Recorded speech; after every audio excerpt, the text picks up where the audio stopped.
Thank you very much, Leanne. We're coming to you from the breakfast which is taking place at the CSIR in Pretoria. It is the final day of the South African School Sport Championships. It's the third edition. There's been over 10,000 athletes that have participated over the past 5 days. There's still a couple of finals. There's going to be football finals later on today and in some other sporting codes. But really, we've had a lot of champions that have already won their gold medals. This is a partnership between the Sport and Recreation Department of South Africa as well as the Department of Basic Education. Now, representing the Basic Education Department is Nozipho Xulu. She's the Director of Sport and Enrichment at the Department of Basic Education. Welcome to Morning Live. Thank you very much. Thank you very much. Ms. Xulu, explain to us how you guys actually managed to get this right, because it's quite a logistical thing to get all of these sports playing in leagues throughout the year to come up with a provincial champion to then come and compete at these national championships. It starts with a lot of planning that has to start at a school level. We motivate schools to start playing sport right at the beginning of the year. So they start doing their intra-school, then the inter-school program, and then they progress to different levels, the district, the province, up until it culminates to the national. So we get all our officials who are from sports and recreation as well as education, who then work together, supported by code structures as well as federations, to get all these teams to come up to the national. You're correct, it's a logistical, I don't want to say nightmare, but it is a logistical work that we have to put in, because when we start planning, we plan right at the beginning of the year up until now. But we are very much happy with the talent that we've seen in this championship. It was just amazing. We see fantastic talent at these championships. However, there are some schools that may have missed out during the year.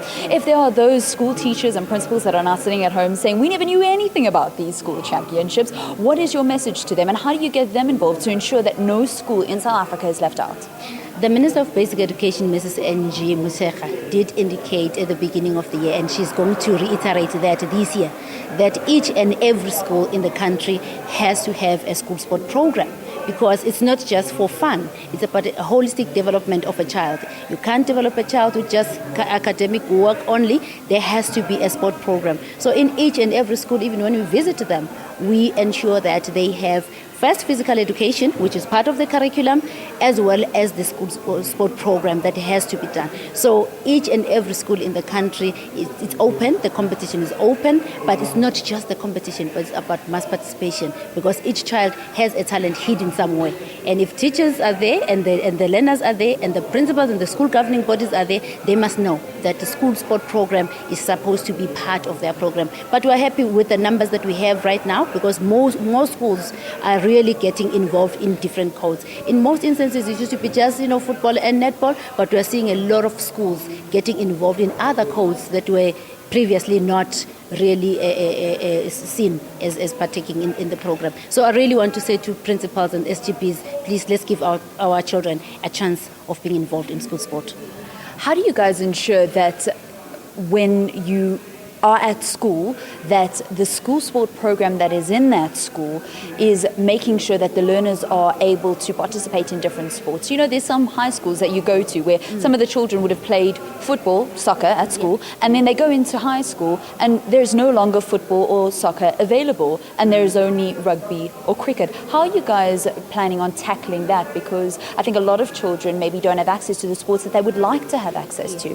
One of the things that is very important is the SGB, because in terms of the Act, SGBs are the ones who actually meet with parents and then decide which sporting codes are supposed to be played in that school based on what they have available, as well as what the parents as well as the learners would like to play. For an example, if a school wants to introduce a new sporting code, then they'll engage the parents, because it actually means a lot to the parents in terms of getting their children to play that particular sport. So we have a stakeholders meeting that we meet with all our SGP associations, all our teacher unions within education sector, and then we talk about all these other things. So when we talk about facilities, we talk about what is available. We've got about a menu of 16 sporting codes that schools can choose from, which is inclusive of even indigenous games. So when a school has a problem because it's like a problem of that school at that time of facilities, then they can look at other sporting codes that are available. Mrabaraba, for an example, is what people play in the township.